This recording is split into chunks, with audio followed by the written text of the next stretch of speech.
Hello everyone, a very good evening to all of you. स्वागत है आप सभी का मेरी डेली करंट अफेयर की इस क्लास में। कैसे हैं आप सभी? आई होप जो मेरी ऑडियो है और वीडियो है जो दोनों की दोनों है वो बिल्कुल क्लियर होंगी। ठीक है, सारे के सारे बच्चे एक बार बता दीजिए कि ऑडियो और वीडियो जो है वो बिल्कुल सही है, तो हम आगे बढ़ते हैं। ठीक है, चलिए। Good evening, good evening, good evening sir, how are you? Sir, how are you sir? Okay, thank you for asking. मैं बहुत बढ़िया। आई होप आपकी जो तैयारी वो काफ़ी अच्छी चल रही होगी, एंड स्पेशली जो प्रीलिम्स है वो बहुत नज़दीक है, तो आप लगातार जो है डिफरेंट डिफरेंट जो भी सब्जेक्ट्स आपने उठा रखे हैं उनका रिवीजन कर रहे होंगे। साथ साथ डिफरेंट डिफरेंट जो टेस्ट हैं वो भी आप लगा रहे होंगे, और ऑल इंडिया लेवल पर जितने भी मॉक आपको अवेलेबल होंगे वो भी आप साथ साथ लगा रहे होंगे। ठीक है, चलिए। लगभग 2 साल हो गए आपसे पढ़ते पढ़ते। चलिए, बहुत बहुत धन्यवाद, धन्यवाद। चलिए, गुड इवनिंग। चलिए स्टार्ट करें क्लास। तो सबसे पहले हम ये देख लेते हैं कि आज की इस क्लास में हमें कितने आर्टिकल्स ऐसे हैं जिनको कवर करना है, जिनको हमें पढ़ना है। मैंने कहा था कि एक आर्टिकल, एक एडिटोरियल जो है कल की क्लास में नहीं करवाया था, उसको मैं आज करवाऊंगा। जैसे सबसे पहला जो एडिटोरियल है वो ये है कि यहाँ पर फेडरल स्ट्रक्चर नीड रीसेट। ठीक है, ये जो एडिटोरियल है ये एम के स्टालिन साहब ने लिखा है ना। उनका एडिटोरियल है, और ये बात कर रहे हैं कि हमारा जो संघवाद है, जो हमारी जो संघवादीय संरचना है, उसको रीसेट होने की ज़रूरत है, उसको रीसेट करने की ज़रूरत है। क्यों है? क्योंकि भारतीय जो संघवाद है, भारतीय संघवाद में केंद्रीकरण की जो है वो बहुत ज़्यादा हावी है, या केंद्रीय प्रवृत्ति जो है वो बहुत ज़्यादा हावी है। राज्य उतने स्वायत्त नहीं है, उसके बारे में वो बात करते हैं। और आपको मैंने हमेशा से ये कहा है, जितने भी बच्चे लगातार करंट अफेयर पढ़ते आ रहे हैं मुझसे, मैंने हमेशा उनसे ये कहा है कि भाई याद रखिएगा कि हमेशा दो स्टेट और सेंटर में कब टकराव होता है?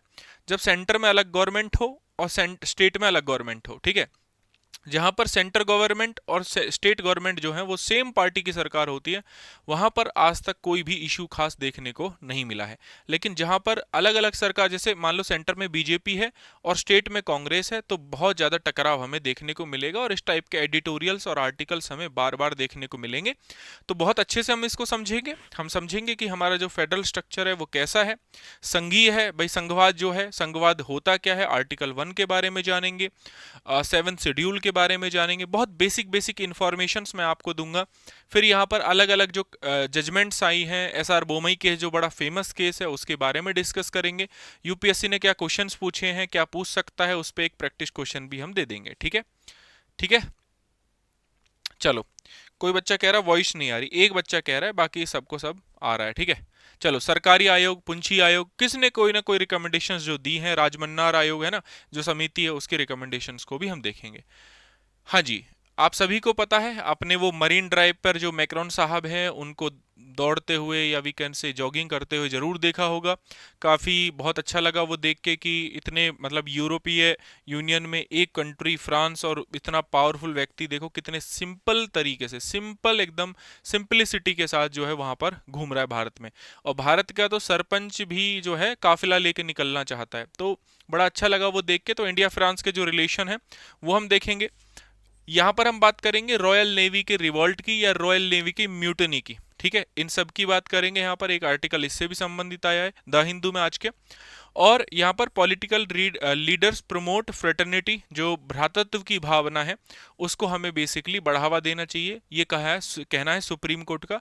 द हिंदू के फ्रंट पेज पर ये आर्टिकल है। इसके बाद H125 helicopter, first private helicopter जिसकी हम बात कर रहे हैं अभी, क्योंकि इंडिया फ्रांस के रिलेशन में भी इसकी चर्चा करूंगा मैं, और इसके बारे में भी मैं, मतलब मल्टी यूटिलिटी हेलीकॉप्टर, इसकी खास बात क्या है इसके बारे में भी मैं आपको at the end of video बताऊंगा। तो these are the 5 things which we are going to discuss in this today's current affair class. तो 5 चीजें हैं, इनको हम डिस्कस करेंगे। आइए वन बाई वन करके डिस्कस करते हैं। चले स्टार्ट करें? हाँ जी, आ जाइए सारे। अच्छा,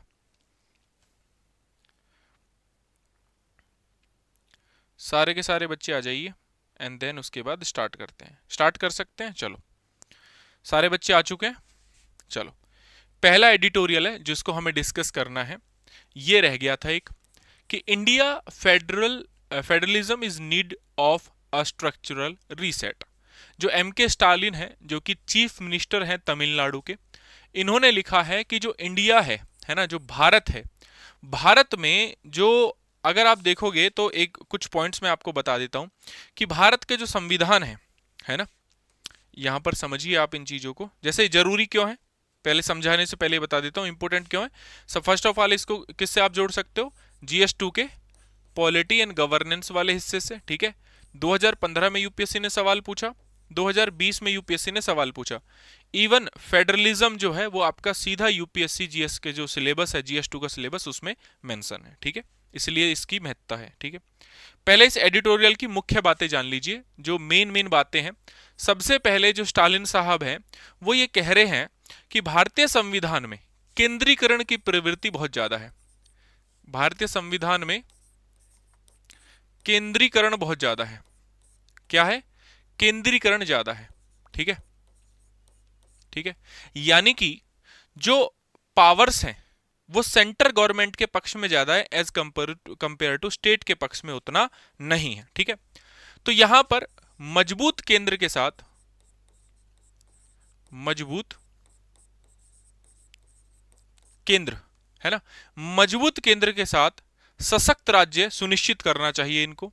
मजबूत केंद्र के साथ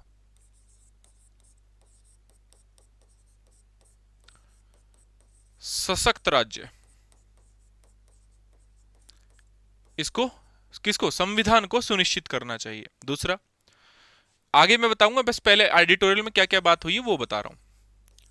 यहां पर हवाला दिया है SR बोमई केस का, जो कि हुआ था 1994 में। कब हुआ था, 1994 के around, versus union of India.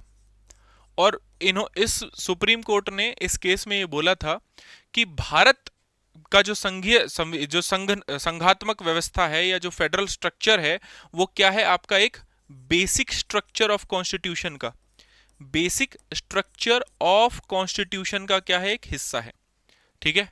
संघीय जो संरचना है भारत की, वो भारत की मूल संरचना का हिस्सा है, ये आपको पता होना चाहिए, इसके बारे में बताया था, ठीक है। तो ये दो दो तीन तीन चीजें जो है यहां पर बात की हैं, ठीक है, ठीक है। क्या इशू आ रहा है भाई, नेहा को बार बार बहुत ज्यादा परेशान हो रही है बच्ची, क्या दिक्कत है बताओ, ठीक है। अब देखो, ये तो मेन दो मुद्दे थे जिसकी बात की थी। अब आपको मैं पूरा फेडरलिज्म समझाता हूं, फेडरल स्ट्रक्चर जो है इंडिया का वो समझाता हूं, और उसमें सुप्रीम कोर्ट के कौन कौन से केसेस हैं, इसके अलावा सारी की सारी बातें आपको आराम से मैं बताता हूं। फर्स्ट ऑफ ऑल मैंने बस आपको ये बताया कि देखो ये क्वेश्चंस पूछे हुए थे और ये इस स्ट्रक्चर में कहा, ये बेसिकली इसमें कहा गया है। हालांकि इसमें बहुत सारी बात जो है वो हुई है, जैसे राज्यों की कुछ सफल पहल जो है उसके उदाहरण दिए हैं, कहीं ना कहीं केंद्रीकरण के क्या दुष्परिणाम हैं उसके भी बातें की गई हैं। लेकिन मैंने सोचा कि चलो आपको एक बेसिक एसेंस में बताते हुए, जब मैं पूरा ये जो टॉपिक समझा रहा हूँ फेडरलिज्म का आपको, तब मैं वहां पर सारी चीजें बता दूंगा। जैसे अगर आप देखोगे तो फेडरलिज्म की बात करें तो सरकार की, अगर देखोगे तो सरकार जो है, सरकार की दो टाइप की जैसे सरकार है मान लो, है ना। एक है आपकी एकात्मक यूनिटरी पावर जिसको हम बोलते हैं, और एक है आपकी संघात्मक, ठीक है। संघात्मक में अगर देखोगे फेडरल में क्या है, जैसे भारत है, USA है, कनाडा है, और एकात्मक में ब्रिटेन है और फ्रांस है। अगर हम संघात्मक में देखें तो यहां पर संघीय व्यवस्था क्या होती है, संघवाद क्या होता है, फेडरल क्या होता है। भाई सिंपल सी बात है कि ऐसा बेसिकली संविधान में अगर संघवाद की बात करें तो आप ये समझिए कि यहां पर राज्य और केंद्र सरकार दोनों अपने अपने क्षेत्र में स्वायत्त तरीके से काम करेंगी और एक दूसरे का सम्मान करेंगी। यह है संघवाद का मेन डेफिनेशन, या संघवाद हम इसको कह सकते हैं, ठीक है। जहां पर राज्य और केंद्र जो है वो आपस में मिलकर काम करते हैं। इवन इसमें एक फैक्टर आप जोड़ सकते हो कि जो लोकल गवर्नमेंट है, जो लोकल गवर्नेंस है, वो भी इसमें यहां पर जुड़ जाता है, अपने अपने क्षेत्र में स्वायत्त तरीके से काम करते हैं। और इसके लिए जो सबसे अच्छा एग्जांपल मैं आपको बताऊंगा वो होगा सेवंथ शेड्यूल में अगर आप देखोगे तो राज्य जिस क्षेत्र में काम करेगा वहां पर क्या है, राज्य सूची है। केंद्र जिस क्षेत्र में काम करेगा उसके लिए केंद्र सूची बना रखी है। और दोनों जिस क्षेत्र में काम कर सकते हैं, जिन जिन क्षेत्रों में काम कर सकते हैं, उसके लिए उन्होंने क्या बनाया हुआ है वहां पर समवर्ती सूची बनाई हुई है। तो 7th शेड्यूल ऑफ कॉन्स्टिट्यूशन को हमेशा आपको याद रखना है। अगर हम जैसे इंडिया और यूएसए के संघवाद की प्रकृति को कंपैरिजन करें या कंपेयर करें इन दोनों को, तो अगर यहां पर आप देखने को आपको मिलेगा कि आर्टिकल 1 क्या कहता है, India that is Bharat shall be the union of state, ठीक है। दूसरा, भाई इंडिया के जो स्टेट हैं वो अलग नहीं हो सकते, ऐसा नहीं है कि भाई यूपी चाहेगा तो भारत से अलग हो जाएगा, ठीक है। लेकिन जो यूएसए का संघवाद है, यूएसए कभी भी बिखर सकता है, ये टोटल 51 स्टेट्स को मिलके बना हुआ है, यहां पर कोई भी स्टेट कभी भी एक दूसरे से अलग हो सकता है। क्यों? क्योंकि यूएसए का जो संघवाद है ये एक समझौते का परिणाम है और भारतीय संघवाद किसी भी समझौते का परिणाम नहीं है। आर्टिकल 1 आपको जानना चाहिए इस मामले में, ठीक है। जैसे अनुच्छेद 1 की अगर मैं बात करूं तो संघ राज्यों की सहमति का प्रतिफल नहीं है। तो ऐसा नहीं है कि जो हमने संघ बनाया है वहां से जो राज्य हैं वो क्या हो सकते हैं, अलग हो सकते हैं। तो राज्यों को संघ से पृथक होने की अनुमति नहीं है। अगर ऐसा होगा तो वहां पर राष्ट्रपति शासन लगा दिया जाएगा, पूरी तरीके से केंद्र जो है वहां पर हावी हो जाता है। ताकि इससे होगा क्या, इससे क्या होगा, इससे होगा कि ताकि हम अपने जो देश है उसको एकता और अखंडता के सूत्र में जो है पूरी तरीके से बांध सके। अदरवाइज हैदराबाद बोलेगा हमें अलग करो, यूपी बोलेगा हमें अलग करो, झारखंड बोलेगा हमें अलग करो, है ना। ऐसे कुछ स्टेट्स हैं जो आपस में बोलेंगे भाई हमें अलग कर दो, हमें अलग कर दो। तो इसलिए यहां पर याद रखिएगा, एक तो article 1 India that is Bharat shall be the union of state, और इसका दो आधार हैं, दो बातें उभर कर सामने आती हैं कि भारतीय संघ जो है वो राज्यों की सहमति का प्रतिफल नहीं है जैसे कि अमेरिका में है, और भारत के जो राज्य हैं उनको संघ से पृथक होने की दूर दूर तक कोई भी अनुमति नहीं है, ठीक है। पहली बात ये आपने समझ ली। फिर आती है बात सुप्रीम कोर्ट की। जैसे यहां पर अगर आप देखोगे तो केशवानंद भारती में जो संघवाद है उसमें क्या है, बेसिकली उसको बेसिक स्ट्रक्चर, यहां पर एक बेसिकली केशवानंद भारती फेमस क्यों है, क्योंकि यहां पर एक कॉन्सेप्ट दिया था सुप्रीम कोर्ट ने, that is basic structure of the constitution. Basic structure of the constitution कि भाई आप इसको जो है चेंज नहीं कर सकते, आप इस चीज को चेंज नहीं कर सकते।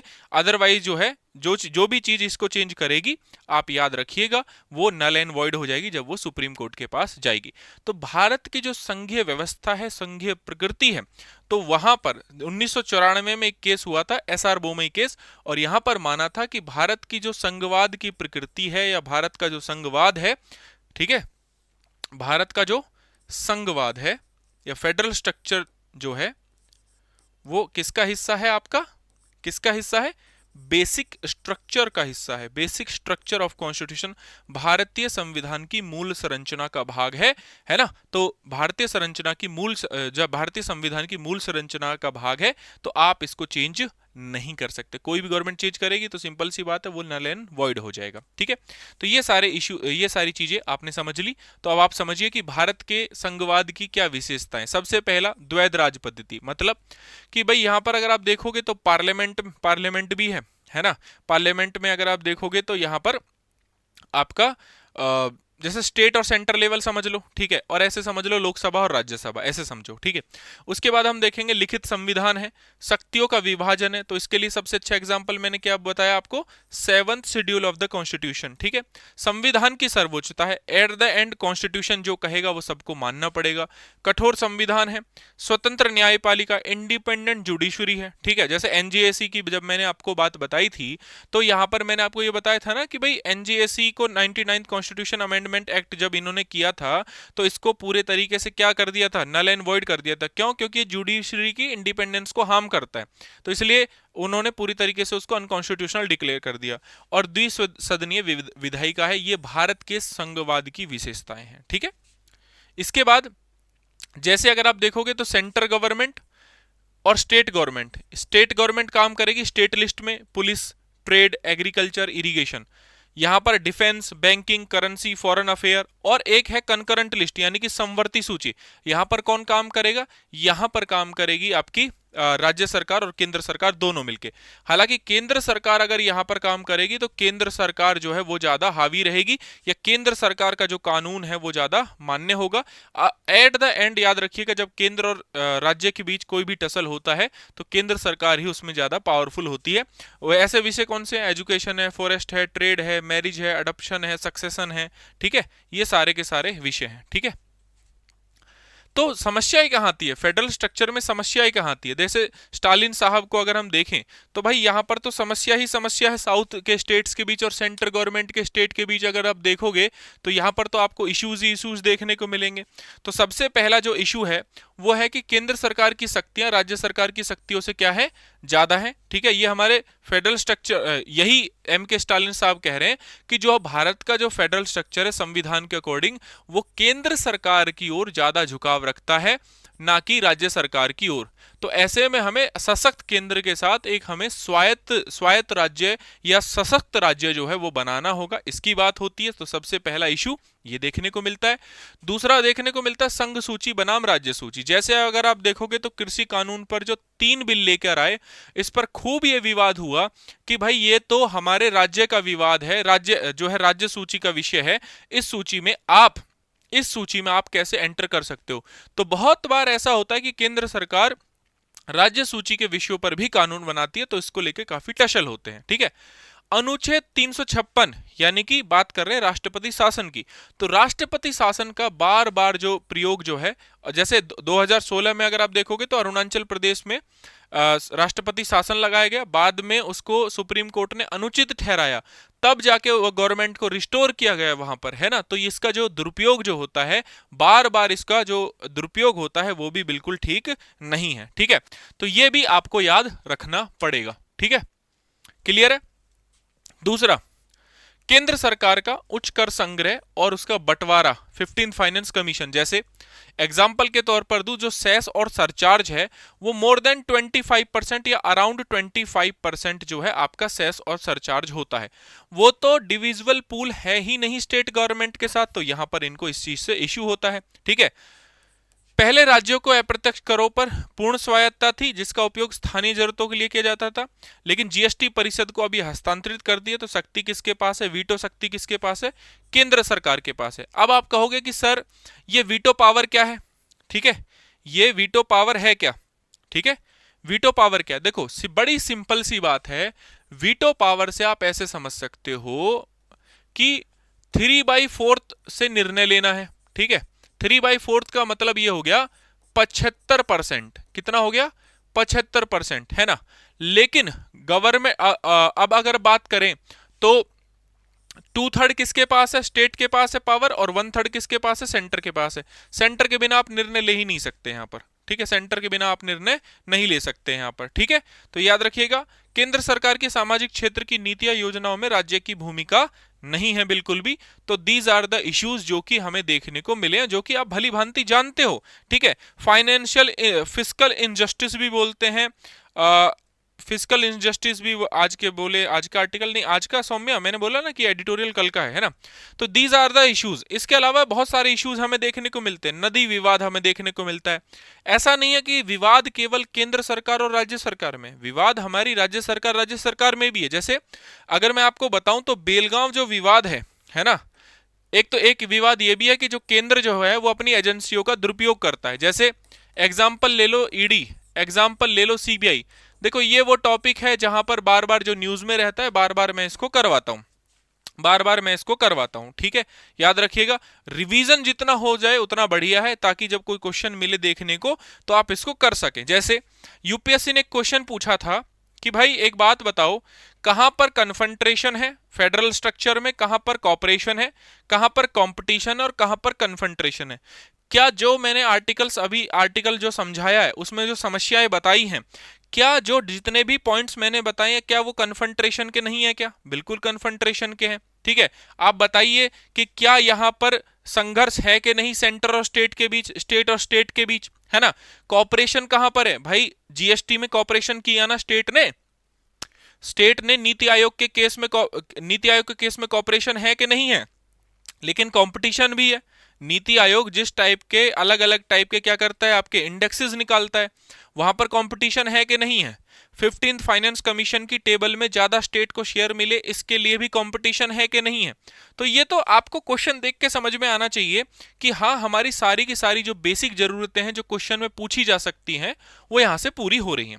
फिर उसके बाद राज्य राज्य सरकार के बीच भी विवाद रहता है, किस किस चीज को लेकर, बॉर्डर को इश्यू लेकर। बॉर्डर इश्यू सबसे फेमस बॉर्डर इश्यू जो है वो बेलगांव विवाद है, कर्नाटक और महाराष्ट्र के बीच। ऐसे ही नदी जल विवाद होता है, ठीक है। लेकिन इसके लिए सरकार ने कुछ कदम भी उठाए हैं जिससे कि कॉपरेशन बने बिटवीन द सेंटर गवर्नमेंट और द स्टेट गवर्नमेंट, ठीक है, और स्टेट के बीच भी। जैसे योजना आयोग से नीति आयोग बनाया। अब योजना आयोग क्या करता था कि पहले वित्त आवंटन भी करता था, ठीक है, लेकिन योजना आयोग से जो हम टारगेट रखते थे वो कभी पूरे नहीं होते थे, है ना। उसमें बहुत ज्यादा भ्रष्टाचार देखने को मिलता था। योजना आयोग में अगर आप देखोगे तो टॉप टू बॉटम अप्रोच थी, बॉटम टू टॉप अप्रोच नहीं थी। तो हम समावेशी विकास उस लेवल पे नहीं कर पा रहे थे जिसे हमें करना चाहिए था, ठीक है। अब हुआ क्या कि इन्होंने 2015 में इसको चेंज करके क्या कर दिया, नीति आयोग कर दिया। अब नीति आयोग काम करता है एज अ पॉलिसी मेकिंग में, नीति आयोग काम करता है एज अ थिंक टैंक की तरह काम करता है, ठीक है। यहां पर कोई भी फिस्कल आवंटन नहीं करता है, तो सारे के सारे स्टेट्स को साथ लेके चलता है। इवन इन्होंने क्षेत्रीय परिषदें भी बनाई ताकि सारे के सारे जो स्टेट्स हैं, है ना, उनको एक साथ लेके आया जाए और उनकी समस्याओं को सुना भी जाए, ठीक है। तो वित्त आयोग द्वारा राज्यों की हिस्सेदारी को बढ़ाना, पहले 10% थी, फिर 32% हुई, फिर 42% हुई, इसमें से 41+1, ठीक है, जम्मू कश्मीर के लिए अलग से रखी गई थी 1%, ठीक है। समझ गए मेरी बात। फिर उसके बाद नीति आयोग द्वारा जो जारी इंडेक्स हैं, जैसे समग्र जल सूचकांक, एसडीजी इंडेक्स, जिसमें टोटल 16 गोल जो है वो लेता है, इसमें स्टेट्स के बीच क्या है, काफी प्रतिस्पर्धात्मक संघवाद हमें देखने को मिलता है। तो दोनों एग्जाम्पल मैंने बता दिए कौन कौन से। एक तो कन्फ्रंट्रेशन क्या है, एक कॉपरेशन कहां कहां पर है और कहां कहां पर एक दूसरे के साथ कंपटीशन है, ये भी मैंने यहां पर बता दिया है, ठीक है। दो दो तीन तीन एग्जाम्पल लिखते जाइए। और ऐसा नहीं है कि हमेशा केंद्र सरकार ने जो कहा है वो राज्य सरकार ने माना है। राज्य सरकार की भी बेस्ट प्रैक्टिसेस मॉडल को केंद्र सरकार ने अपनाया है। जैसे भारत में जो केंद्र सरकार ने आयुष्मान योजना चलाई है, ऐसी ही एक योजना चलती थी गुजरात में, भामाशाह, आज भी चलती है। मिड डे मील पहले तमिलनाडु में था, उसको अपनाया सरकार ने, केंद्र के द्वारा अपनाया गया और उसको सेंटर में मिड डे मील जो है वो चलाया गया, ठीक है। ऐसे ही कालिया स्कीम जो है वो पीएम किसान सम्मान निधि, और कालिया स्कीम जो है अगर आप देखोगे तो रायतू बंधु तेलंगाना की और कालिया जो है उड़ीसा की, इन स्कीम के आधार पर पीएम किसान सम्मान निधि जो है वो लाया गया।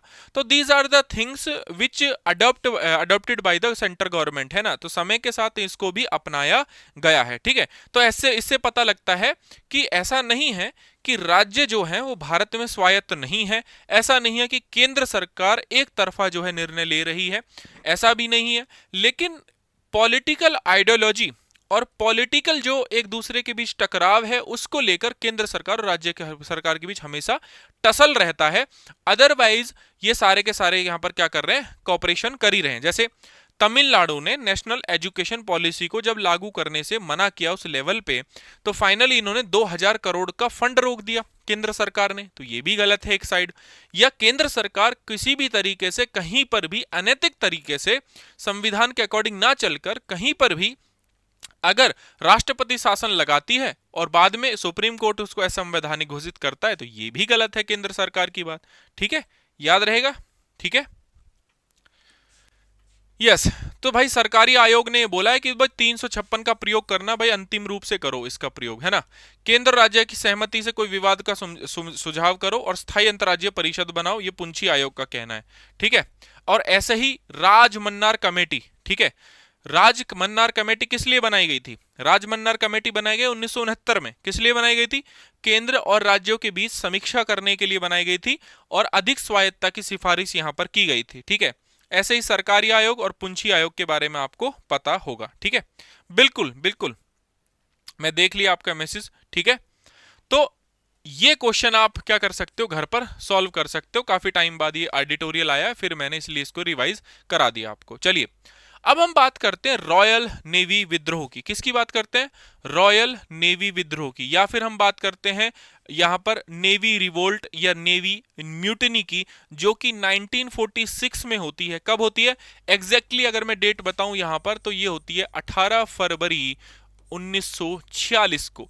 और खत्म कब होती है, यहां पर ये खत्म होती है 23 फरवरी 1946 को। मतलब 5 दिन का ये टोटल था। तो यहां पर इस म्यूटिनी के बारे में आइए हम जानते हैं, ठीक है। इस म्यूटिनी के बारे में, इंडियन नेवल म्यूटिनी के बारे में हम जानते हैं, ठीक है। तो देखो जो ब्रिटिश शासन था, एक तो क्या रीजन था इसका, ब्रिटिश शासन, ठीक है।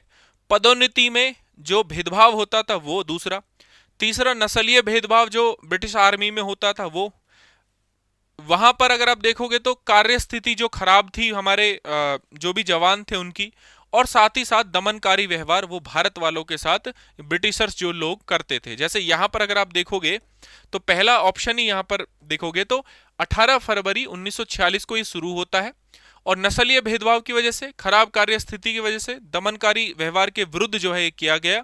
तो शुरुआत कहां से होती है, HMIS तलवार से, जो कि जहां पर 1100 जो नागरिक सैनिक हैं वो क्या करते हैं, हड़ताल शुरू करते हैं, और बाद में इसमें लगभग लगभग 20,000 लोग जो है, 20,000 सैनिक जो है वो शामिल हो जाते हैं।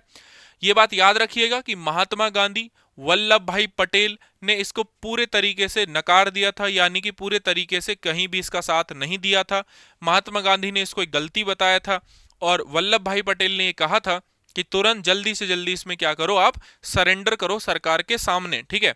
हालांकि काफी बिल्कुल बिल्कुल, काफी काफी विद्रोह के बाद, है ना, काफी इसको दबाया गया। जो सेना है, उस सेना ने बेसिकली क्या, ब्रिटिश जो लोग हैं उन्होंने काफी दमनकारी रूप यहां पर लिया और दमनकारी तरीके से इसको दबाया गया। तो 23 फरवरी 1946 को ये फाइनली खत्म हो गया। तो यहां पर इन्होंने जय हिंद के नारे, क्विट इंडिया, लगभग 11,000 INA कैदियों को रिहा करो, ये सब इनका इनकी यहाँ पर अलग अलग डिमांड्स थी, इनकी यहाँ पर अलग अलग डिमांड थी। और शीघ्र ही आंदोलन कराची, मद्रास, कोलकाता, विशाखापत्तनम में फैल गया था, और 20,000 नौसेना सैनिकों ने इसमें भाग लिया था।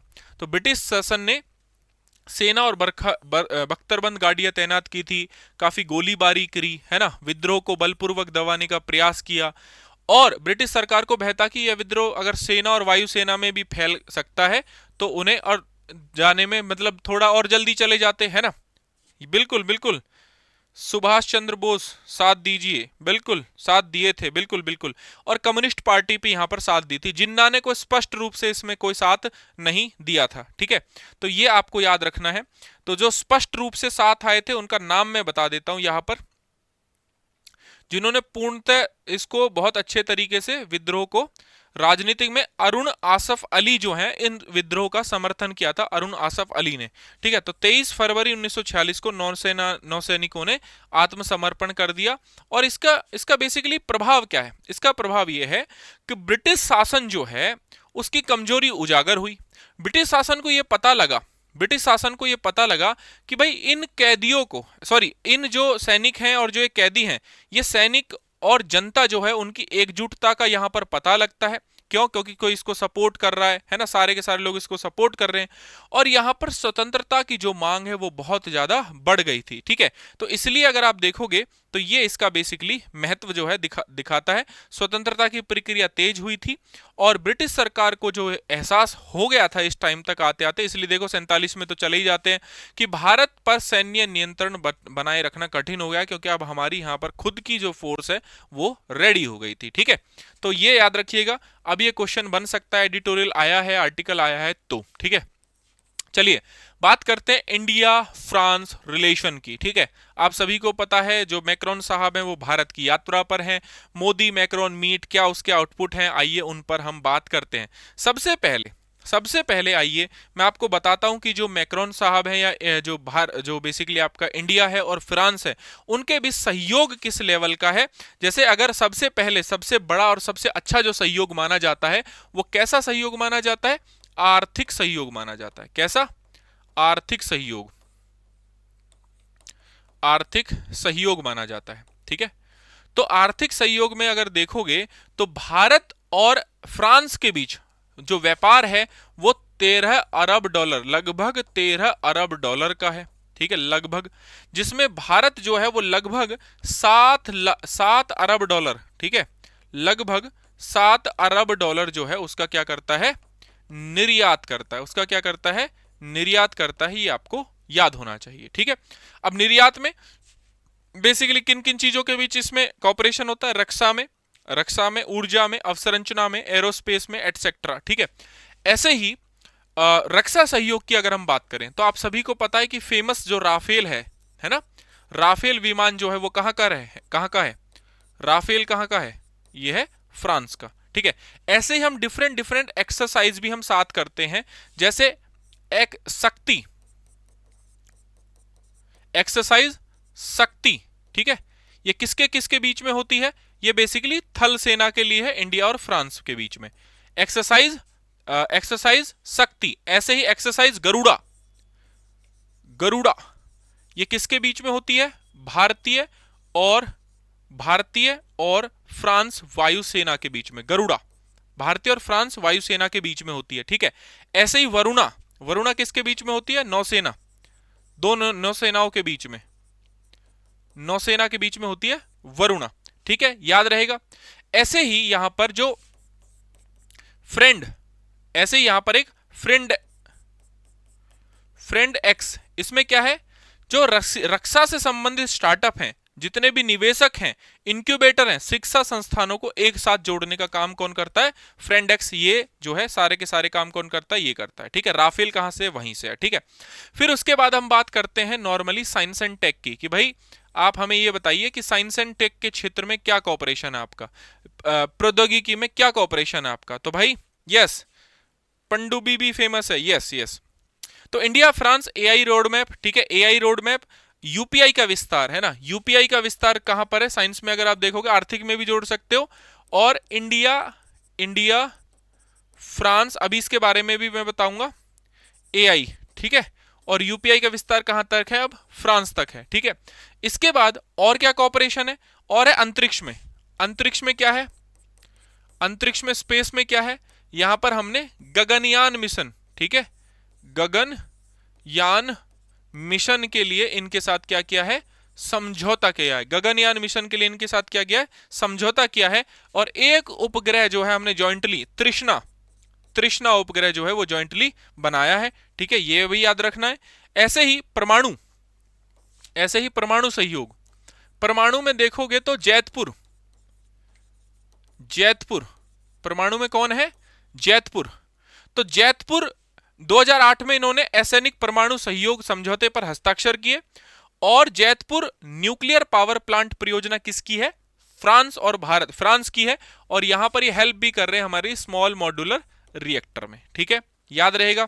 तो ये सारी की सारी बातें हैं जो आपको बेसिक चीजें याद रखनी है। ठीक है, इसके बाद जलवायु परिवर्तन में भी इनका हमारे साथ योगदान है।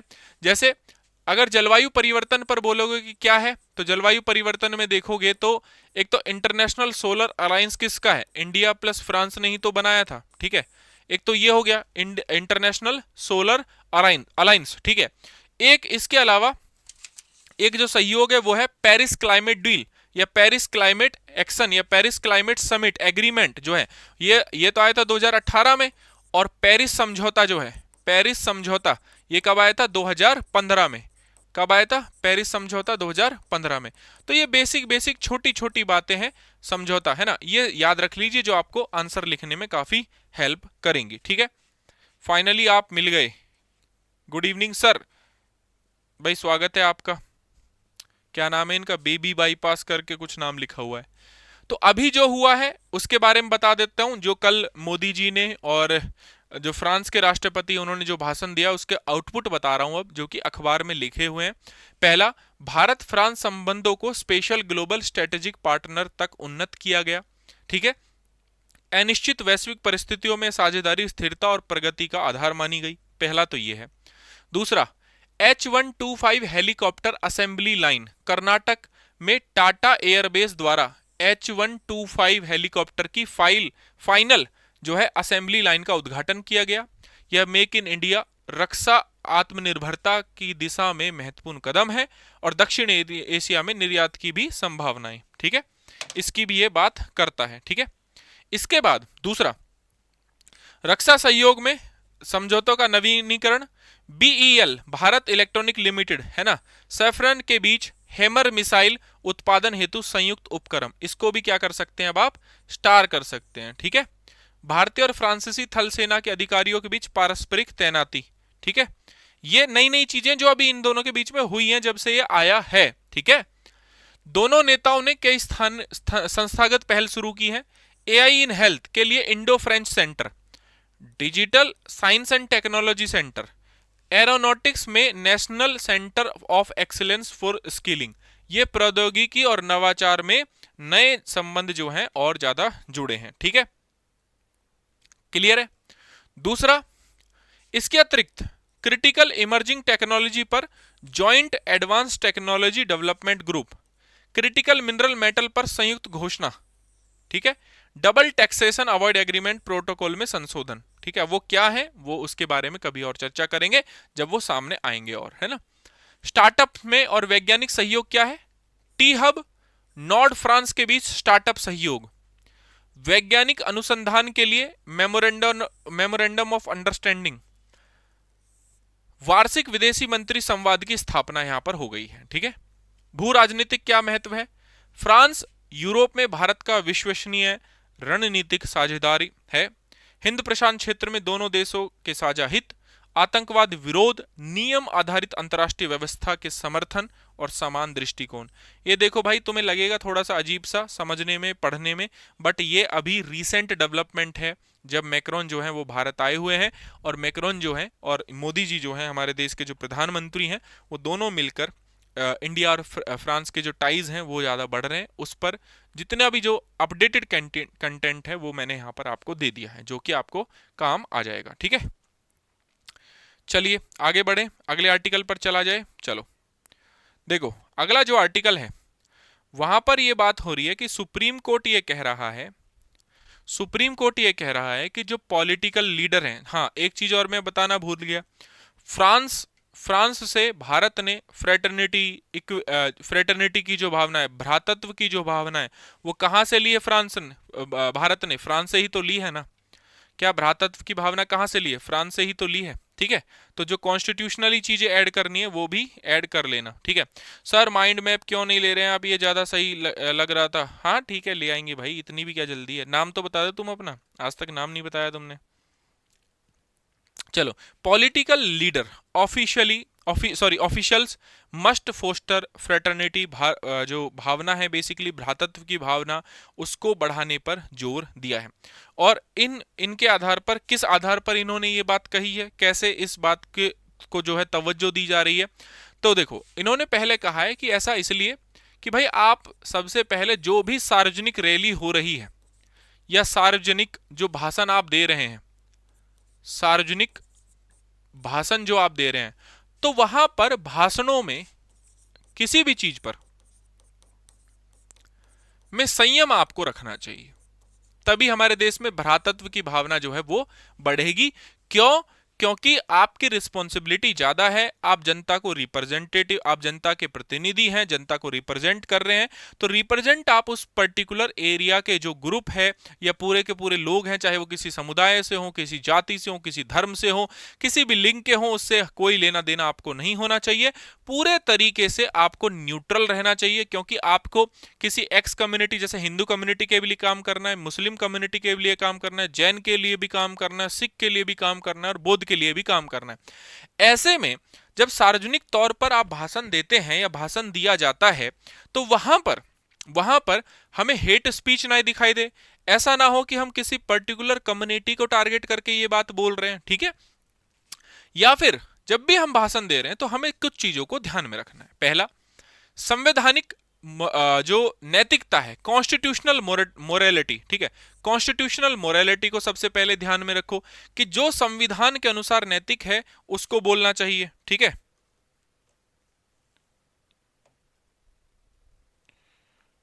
ठीक है, समझ गए मेरी बात। दूसरा, इक्विलिटी की भावना होनी चाहिए।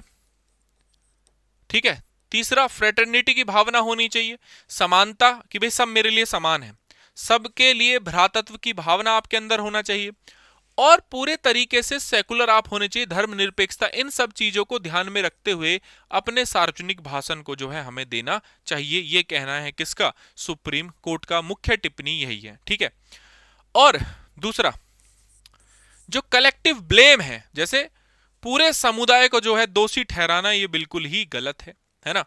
जैसे मान लो किसी भी एक इंसिडेंट हुआ, एक इंसिडेंट होता है और उसके लिए पूरे के पूरे समुदाय को जो है, पूरे समुदाय को उसके लिए गाली पड़ती है, पूरे समुदाय को इसके लिए ट्रोल किया जाता है, ये बिल्कुल भी सही नहीं है। ये बिल्कुल भी सही नहीं है। जैसे कि एग्जाम्पल मैं आपको देता हूं, जैसे बहुत सारे समय क्या होता है जब टेररिज्म होता है या की जब घटना होती है, तो पर्टिकुलरली मुस्लिम धर्म से उसको जोड़कर देखा जाता है, ठीक है, या मुस्लिम समुदाय को उसके लिए टारगेट किया जाता है। भारत के परिप्रेक्ष्य में अगर आप देखोगे तो डॉक्टर एपीजे अब्दुल कलाम जो साहब हैं, ठीक है, वो भी उस समुदाय से हैं, ठीक है। तो ऐसे में पूरे समुदाय को टारगेट करना ठीक नहीं है। कोई भी किसी भी प्रकार का असामाजिक तत्व जो रूल ऑफ लॉ को बिगाड़ेगा, जो कि देश को हानि पहुंचाने का काम करेगा, जो कि किसी भी प्रकार का देश को नुकसान, देश की संपत्ति को नुकसान पहुंचाने का काम करेगा, देश के लोगों को नुकसान पहुंचाने का काम करेगा, उन्हें कानून के हिसाब से जो भी उचित दंड है वो कौन देगा? कानून देगा, ठीक है। तो जब भी हम कोई सार्वजनिक भाषण दें तो भाई हमें इन चीजों को ध्यान में रखना चाहिए कि हमें किसी पर्टिकुलर कास्ट, मान लो पार्लियामेंट में अगर आप देखोगे, अभी साउथ की एक पार्लियामेंट थी जहां पर महिलाओं के लिए किसी अश्लील टिप्पणी जो है एक एमएलए ने की थी, और बाकी सारे एमएलए मतलब बिल्कुल मूर्खों की तरह हंस रहे थे उस पर। कितना संवेदनशील मामला था, तो सोचो, है ना। तो यहां पर हमें जैसे महिलाओं पर टिप्पणी, किसी जाति पर टिप्पणी, धर्म के ऊपर टिप्पणी, बिल्कुल भी इन सब चीजों से बचना चाहिए, ठीक है। क्योंकि ये जो चीजें हैं ये सामाजिक विभाजन, प्रशासनिक भेदभाव और सामाजिक विभाजन को क्या करती हैं? बढ़ावा देती हैं, ठीक है। हमें कोशिश करनी चाहिए कि जो हमारे संविधान में मूल्य हैं, ठीक है, हमारी संविधान अगर नहीं है तो भाई प्रस्तावना पढ़ लो। मैं तो सारे नेताओं से कहूंगा कि प्रियम्बल ऑफ कॉन्स्टिट्यूशन आपको याद होना चाहिए, बार बार याद करना चाहिए। आजकल एक व्यक्ति बहुत अच्छा काम कर रहा है इस मामले में, एक एमएलए है कि एमपी है मुझे याद नहीं, हाँ एमपी है, सॉरी, है ना, एक एमपी है राघव चड्ढा, है ना। तो राघव चड्ढा जी काफी अच्छा काम कर रहे हैं। सबसे पहला काम जो उन्होंने किया है कि एयरपोर्ट पर जो बिल्कुल अलग लेवल पे महंगाई चलती थी चाय समोसे की, तो वो उन्होंने कम करवाई है, तो काबिले तारीफ है। आजकल वो बात कर रहे हैं राइट टू रिकॉल की। बहुत सारे अनपढ़ नेताओं को तो ये समझ में नहीं आ रहा है ये राइट टू रिकॉल है क्या, है ना। तो राइट टू रिकॉल जो है बहुत अच्छा शानदार जो प्रपोजल है उनका पार्लियामेंट में, कि भाई if I am not satisfy with your work, तो भाई हमें तुम्हें हटाने का अधिकार मिलना चाहिए। ये डेमोक्रेसी में अगर आप देखोगे तो डेमोक्रेसी का बिल्कुल अपर लेवल हो जाएगा, है ना। मतलब उच्च स्तर का लोकतंत्र में ऐसी चीजें हमें देखने को मिलेंगी, ठीक है। तो भारतीय लोकतंत्र जैसे हम कहते हैं ना कि इवॉल्व हो रहा है, और ज्यादा इवॉल्व हो रहा है, तो उसमें इवॉल्व होने में सबसे जो चरम सीमा तो हम नहीं कहेंगे, लेकिन ये हमारी जो लिबरल डेमोक्रेसी है उसका सबसे अच्छा एग्जाम्पल बन जाएगा अगर वो चीज लागू हो गई तो। और फिर आप देखिए कि ये जो नेता हैं, जो सरपंच जो हैं, सरपंच आप देखो तो काफिले से चलते हैं, नेता काफिले से चलते हैं, मिलते नहीं है। और मैक्रोन साहब जो राष्ट्रपति हैं किसी देश के, इतने पावरफुल नेशन के राष्ट्रपति हैं, मरीन ड्राइव पर अपनी सिक्योरिटी के साथ जॉगिंग कर रहे थे, ठीक है। हमारे यहाँ नेता अगर निकलता है तो काफिले लेके निकलता है, आम जनता का जो ट्रैफिक है उसको रोक दिया जाता है ना, इधर से रोकेंगे, इधर से रोकेंगे, और सीधा जो है पूरी तरीके से जो है नेता साहब निकलेंगे बस, है ना, बाकी कोई निकलेगा नहीं। चाहे उसमें एम्बुलेंस ही फंसी हो, चाहे उसमें कोई बेचारा कहीं अपने ऑफिस के लिए लेट हो रहा हो, इससे कोई हमें लेना देना नहीं है। और जबकि जो नेता हैं वो किसके लिए है? जनता के लिए है। एक बार नेता जो है जरा गाड़ी में चल के तो देखें, साथ में गाड़ी में चल के देखे साथ में, और ट्रैफिक में देखे तो सही दिल्ली की जनता का हाल क्या है, ट्रैफिक में कितना ट्रैफिक रहता है, कितना जाम रहता है ना। तो ये इस बारे में जब तक आप बात नहीं करोगे, जब तक आप महसूस नहीं करोगे, तब तक आपको जनता का दर्द समझ में नहीं आएगा। क्योंकि आप तो बाहर साहब पार्लियामेंट से निकले और 10 मिनट में कहीं पहुंच गए, क्यों? क्योंकि सारे रोड जो है आपके लिए ब्लॉक करवा दिए हैं, सारे रोड एकदम बिल्कुल खाली पड़े हो, आपकी गाड़ी जो काफिला है वो पूरे तरीके से जाएगा, है ना। तो और आम जनता देखती रह जाती है आपको। तो ऐसा क्यों ना हो कि भाई आप उनके साथ जाएं, तब आपको पता लगेगा कि दिल्ली से बाहर जाने के लिए आपको 2 घंटे चाहिए, इतना ज्यादा ट्रैफिक है दिल्ली में, है ना। आपको पता लगेगा कि दिल्ली के क्या इश्यूज हैं, कहां कहां किन किन नालियों में पानी भरा हुआ है, कितने गड्ढे कहां पर हैं, है ना। ये तो आपको तभी पता लगेगा। तो सरकार की आलोचना भी इस मामले में बहुत ज्यादा जरूरी है। तो इसलिए यहां पर ये कहते हैं कि भाई प्रस्तावना तो याद कर लो। मैं तो कहूंगा कि भारत के जो बहुत सारे नेता हैं उनको शायद याद ना हो, तो भाई प्रस्तावना तो याद कर लो, प्रियम्बल ऑफ कॉन्स्टिट्यूशन तो याद कर लो आप एटलीस्ट। उसमें कौन कौन से किन समता संप्रभुता, है ना, ये सब जो जो कीवर्ड्स हैं, बेसिकली न्याय की जो बात की गई है, भाईचारे का उल्लेख है, न्याय का उल्लेख है, स्वतंत्रता का उल्लेख है, समानता का उल्लेख है, समानता के साथ भाईचारे का उल्लेख है, धर्मनिरपेक्षता का उल्लेख है। इन सारे पॉइंट्स को समझ तो लो। एक बार नहीं है तो यूपीएससी का एक बार यूपीएससी का अटेम्प्ट ना देने के बजाय सिलेबस पढ़ के देख लो, तो थोड़ी बुद्धि तो आएगी और ज्यादा। आर्टिकल 14, विधि के समक्ष समता, विधि के समक्ष समानता, इन चीजों को ध्यान में रखना चाहिए। आर्टिकल 19, ये भी याद रखना चाहिए कि एज अ पर्सन अभिव्यक्ति की स्वतंत्रता आप पर भी लागू होती है, आप भी कुछ नहीं कह सकते हो। ऐसा नहीं है कि आपको केवल अधिकार है कि आपकी जो वॉइस है आप किसी को लिए कुछ भी बोलोगे और आपको कुछ नहीं कहा जाएगा। हमारे यहाँ पर रीजनेबल रिस्ट्रिक्शन है वो आप पर भी लागू होते हैं, ठीक है, उचित प्रबंधों के साथ। और गरिमापूर्ण जीवन समाज के उन लोगों का भी है जिनके खिलाफ आप बोल रहे हो, और गरिमापूर्ण जीवन आपका भी है। तो जब तक आप अपने जीवन के स्वतंत्रता की रिस्पेक्ट करें उतनी ही रिस्पेक्ट करें दूसरे के जीवन की भी। पार्लियामेंट में, सॉरी, विधानसभा में मैंने देखा, बिहार के विधानसभा में नीतीश साहब हैं, वो कैसे कैसे अश्लील जो टिप्पणी उन्होंने की महिलाओं के ऊपर। मतलब इस लेवल पर आप काम करते हैं, वो आपकी रिस्पेक्ट है, सारी चीजें हैं, लेकिन इस टाइप की टिप्पणी आपका इंटेलेक्ट लेवल भी बताती है कि किस लेवल की बात आप कर रहे हो, है ना। तो ये सारी की सारी चीजें हमें ध्यान में रखनी चाहिए। इससे समाज में नफरत कम फैलेगी, समाज का ध्रुवीकरण कम होगा, समाज जो है बटेगा कम, प्रशासनिक भेदभाव कम होगा, बहुत सारी चीजें हमारे देश में और ज्यादा बेटर हो जाएंगी, ठीक है। हेट स्पीचेस, नफरत फैलाने वाला जो भाषण, हेट स्पीचेस जो है इससे रुकेंगी, ठीक है। तो इसकी बात यहां पर सुप्रीम कोर्ट कर रहा है, ठीक है। ठीक है, तो ये बात आपको आई होप समझ में आएगी, ठीक है। नहीं, एक बार आपका बैच ले लेना चाहिए सर, स्पेशल पीटी वाला। नहीं, पीटी वाले नहीं, उनका मेंस में एक बार उनको फाउंडेशन पढ़ना पड़ेगा पूरा सिर्फ पीटी से काम नहीं चलेगा उनका पीटी से आपका काम चल जाएगा, क्योंकि आप लोगों ने फाउंडेशन पढ़ लिया है, ठीक है।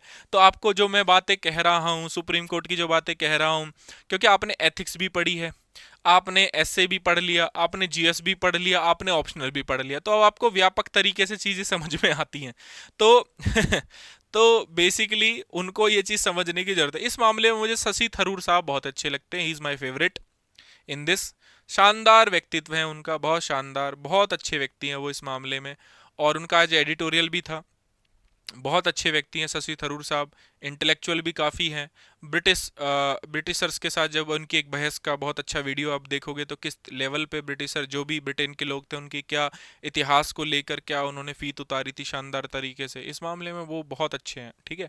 चलिए हाँ, फाउंडेशन उनको एक बार पढ़ लेना चाहिए कहीं ना कहीं से, है ना। चलिए, India first private sector helicopter fail by Tata Airbus open in Karnataka, ठीक है। तो अगर आप यहां देखेंगे तो फाइनल असेंबली लाइन कहेंगे फेल को, ठीक है। तो हुआ क्या है कि पहली बार H125 हेलीकॉप्टर के बारे में आपको बताता हूं। H125 हेलीकॉप्टर, जिसको इंडिया और फ्रांस के रिलेशन के कंटेक्स्ट में हम याद कर रहे थे, ठीक है। H125 हेलीकॉप्टर एक single engine light utility helicopter. कैसा? सिंगल इंजन, याद रखिएगा कैसा इंजन है इसमें, सिंगल इंजन, ठीक है, बिल्कुल सिंगल इंजन, ठीक है। काफी लो मेंटेनेंस है, ठीक है। इस हेलीकॉप्टर की खास बात यह है कि this is the only helicopter in history to have landed on the summit of mountain Everest, ठीक है। माउंट एवरेस्ट पर लैंड करने वाला पहला हेलीकॉप्टर है ये, ठीक है। सिंगल इंजन है, सिंगल इंजन है, ठीक है, और माउंट एवरेस्ट पर लैंड करने वाला पहला हेलीकॉप्टर है ये, ठीक है। पूरे विश्व में पहला हेलीकॉप्टर है, तो इसका मतलब कि हाई एल्टीट्यूड में इसका यूज बहुत अच्छे से हम कर सकते हैं। ये इसकी खास बात है, इसलिए मैंने इसको लिखवाया है यहां पर, ठीक है। इसकी जो स्पीड है वो 252 किलोमीटर पर आवर के हिसाब से, जो स्पीड है वो 252 किलोमीटर पर आवर के हिसाब से है, ठीक है। और रेंज जो है वो 662 किलोमीटर है, ठीक है, ठीक है, समझ गए। ज्यादा ही एक्टिव हैं, हो गए हैं, हाँ। चलिए, समझ गए मेरी बात, तो इसलिए मुझे लगा कि इसको भी मैं साथ में ऐड कर देता हूं, ठीक है। तो यहां पर जो आपकी क्लास जो है वो खत्म होती है, जहां पर हमने बेसिकली 5 ऐसे आर्टिकल्स जो आपको बहुत काम आने वाले थे, यूपीएससी के पर्सपेक्टिव से 2027 के लिए अगर हम देखें तो 26 में भी काम आएंगे, 27 में भी काम आएंगे, तो उनको मैंने यहाँ पर करवाया। किसी का कोई भी डाउट हो तो प्लीज़ आप मुझे बताइएगा, मैं उन डाउट्स को दूर करूँगा। साथ ही साथ एक अनाउंसमेंट रहेगी, ठीक है, जल्दी मैं इकोनॉमी का जो एक बैच है, ठीक है,